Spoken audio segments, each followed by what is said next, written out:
To all the non-believers, I'm making non-believers say, oh my. What's up, y'all? This is Jay Varsity, and this is episode 35 of NBA Talk Playoff Edition. Look, let's get to it. The Bucks and the Pistons, it's over. Detroit, thanks for coming.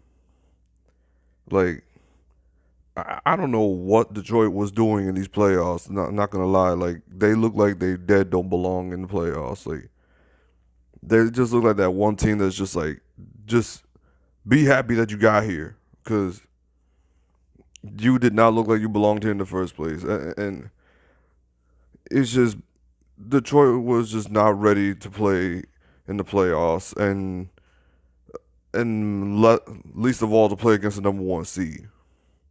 Milwaukee did what they had to do. They put the nail in the coffin. They just shot them right out the building. Like they shot three after three after three after three, and it was just it's over. Blake Griffin even came into game three not 100%, tried to do most of what he could do, and even he couldn't make a difference. Like, little difference did he make. Like, it was over. It was just beyond over. So that series is a wrap. We're just going to get ready for Boston and Milwaukee. Yeah, that series is done. Like, what else do I have to say much about this series other than the Bucks are going to win game 4? Giannis is too much. Eric Bledsoe is too quick for any of those guards. Well, too quick and has too much experience, because that's one thing that this Milwaukee Bucks team has is experience. They got experienced vets all over, up and down this roster, and that's just something that Detroit don't got. They have a lot of young guys. They still got a lot of growing to do. They got a lot of growing to do, and Andre Drummond, he cannot be your best player. Andre Drummond cannot be your best player. He could be your best rebounder, obviously, but he cannot be your best player. Like, Andre Drummond is way too damn limited. Other than rebounding, what else can Andre Drummond do? I really don't know what else can he do. Like, I know who am I to be talking about what he can and cannot do, but I'm just seeing it. Like, I'm just looking on the basketball court. What else can Andre Drummond do? Because when he was needed to do something in the game, it's like he was absolutely useless. Like, he was obsolete. Again, especially against a team like Milwaukee, a team that is just so versatile and they could shoot a crap load of threes up and down the roster. Like, he could not stop Brook Lopez. He really could not. This team is just too lethal. They're too explosive. And it's a bad matchup from the beginning. Detroit looked like they did not belong in the playoffs, and yeah, like I said, thanks for coming. Now let me talk about the Denver and San Antonio game. Yo, I was on the phone and I was like, I wouldn't be surprised if San Antonio won this game, but then I kind of wanted Denver to win. Like, not why kind of. I want a series between Denver and the Spurs, but I didn't think Denver was just gonna come and just lay the smack down on San Antonio. I did not think they were just gonna come and just smack the Spurs on the road. Like, I did not see that coming.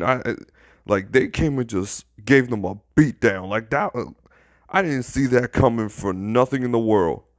They were just splashing three after freaking three like no tomorrow, man. Like, similar to the Bucks in Detroit, but except you don't do this against the Spurs. Like, you have to be a very special team to do this to the Spurs. Like I've said in my previous videos, these guys are a number 2 seed for a freaking reason. Like, holy crap, Jamal Murray, that poster he gave, that was nasty. And then I don't know. The Spurs, they were looking good in the first half, and then the third quarter kicked in. It was just like Denver was just like, okay, we're no longer screwing around. We're not screwing around no more. Let's put this game away. Let's show them why we're the number 2 seed in the Western Conference. They just came out and just was not screwing around. Like, they came and just straight hooped. Like, they were attacking the rim. They were getting steals. Jokic was killing them from 3. He was making plays. Jamal Murray was doing his thing. Gary Harris was knocking down go-ahead threes. Like, this team could get hot. Like, damn. I was in awe when I was watching this third quarter. I was the whole second half. I was in awe. Like, I did not know what else to say about Denver. Like, I don't know. I don't know if San Antonio could possibly pull out a win in Game 5 because this is a very evenly matched series. But man, like I said, I did not think for a team that wasn't experienced in the playoffs that they were just going to come out and just lay the smackdown on a team but coached by Greg Popovich, because Greg Popovich preaches on coaching defense, and I didn't think they would just get laid. They would just get smacked down like that. I didn't think so. And then just icing on the cake, just why would DeMar DeRozan even throw the ball at the ref? But then again, refs are throwing people out for some of the dumbest reasons I've ever seen in my life. Like, what is going on? Like, you can get ejected for damn near doing nothing. Which leads me to the next game that we got to talk about, which is the Sixers and the Brooklyn Nets. I said in off camera that if Joel Embiid plays in Game 4, this series is done. Because the way the Sixers played in Game 3, like, look how aggressive they played without Joel Embiid, and it was somewhat of a tight game. But then look how much of an X factor Joel Embiid was. I mean, the guy has 6 blocks, for God's sake. Joel Embiid was like a damn fly swatter. Like a damn fly swatter. Smacking shot after shot away from the rim. And then can we talk about the double ejection of Jimmy Butler and Jared Dudley? That was the dumbest thing I've ever seen in my life. Like, that was by far the dumbest thing ever. You could call me biased. I don't care. I think Jared Dudley should have been the only one that got thrown out for being an instigator. Like, you damn near want to start a fight because you can't take the fact that your teammate got hardly fouled. Welcome to the playoffs. If you haven't been to the playoffs before, but you commit hard fouls in the playoffs. But he didn't take that so nicely, and he tried to shove Joel Embiid. Like, he barely moved an inch, and then Jimmy Butler came and defended his teammate. Like, I don't understand. Like, it's the dumbest thing I've ever seen. It's by far the dumbest thing I've ever seen. And then by then, everybody thought that Brooklyn had the momentum. Nah, Joel Embiid, he knew damn well right from the jump. Right when he saw Jimmy Butler get ejected, he said, nah, I'm winning this game, mofos. I'm winning this game. Like, and boy, did he come out and just prove his dominance. Like, Jarrett Allen could not hold Joel Embiid. Like, they had to throw 3, almost 4 guys on Joel Embiid every time he had the ball. But it proved little to no difference. And man, did Brooklyn make the dumbest mistake I've ever seen in my life. They left 2 of their good 3-point shooters.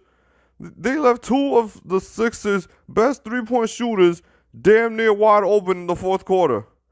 Like, how do you leave J.J. Redick wide open in the fourth quarter?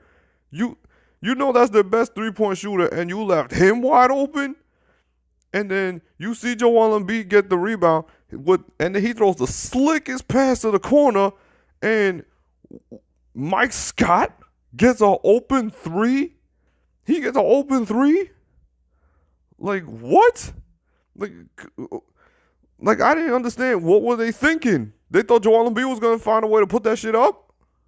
Excuse my language, but actually, nah, forget that. I've heard people say worse stuff on YouTube, but it's just still, man. Like, how do you leave 2 of their best shooters wide open in the clutch moments of a playoff game? That's where the inexperience comes in. And then Jarrett Allen, he got to bulk up. He can't keep getting bodied like he was getting all game 4. He kept getting bodied all game long. Whether it's Ben Simmons dunking on him, Joel Embiid beating him on the boards, it was just, they just proved how they could dominate on the boards. And Ben Simmons doing his thing. having his little beef with Jared Dudley, which is by far the dumbest beef I've seen, because Jared Dudley, all he did was call him an average player. He proved him wrong in game 3 and then puts up 15 points in game 4, but like he wasn't the one that got ejected. He wasn't the one that got ejected. Like, come on now. Like, Jared Dudley really do look stupid. And Jimmy Butler probably laughing his ass off after all that, because the Sixers probably could have won by more if he would have been able to stay in the game. Huh.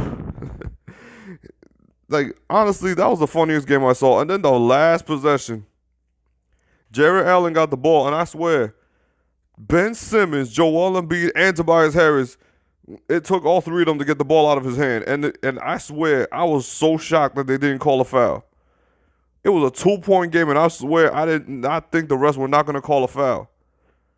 That was by far the weirdest moment of the game. I was like, whoa, they didn't call a foul, and all 3 of these dudes are reaching in for the ball, and they just call it a turnover? Like, I found that to be shocking, like crazy. But other than that, yeah, the Sixers are up 3-1, which I kind of predicted to be the outcome.